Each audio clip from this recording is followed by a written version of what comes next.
کیا آپ چاہتے ہیں کہ بروز قیامت آپ کے سر پہ تاج پہنایا جائے؟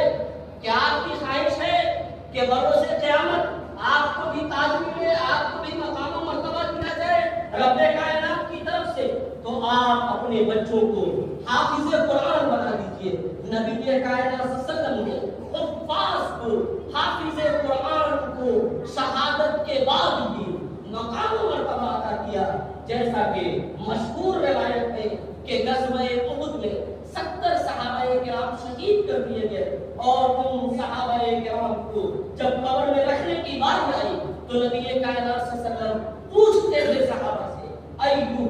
اکثر اخذا للقرآن، کہ اس میں سے جو ہمارے ساتھی شہید ہوئے ہیں، جنہیں شہید کیا گیا ہے، ان میں سے قرآن کا زیادہ حافظ کون تھا؟ قرآن کسے زیادہ یاد تھا؟ فَإِذَا أُشِيرَ إِلَىٰ أَحَدٍ، جب کسی کی طرف اشارہ کیا جاتا کہ اے نبی کائنات صلی اللہ علیہ وسلم یہ رہے آپ کے ساتھ جتنے لوگ شہید ہوئے اس میں ان کو زیادہ قرآن یاد تھا، نبی کائنات کے ساتھی آگے روایت بیان کرتے ہیں قَدَّمَهُ فِي الْأَحْدِ، تو ایسے شخص کو قبر میں نبی کائنات صلی اللہ علیہ وسلم رکھنے میں پہل کرتے ہیں۔ اب اس کا مقام دنیا میں ہی نہیں آخرت میں بھی ہے، اور شہادت کے بعد بھی نبی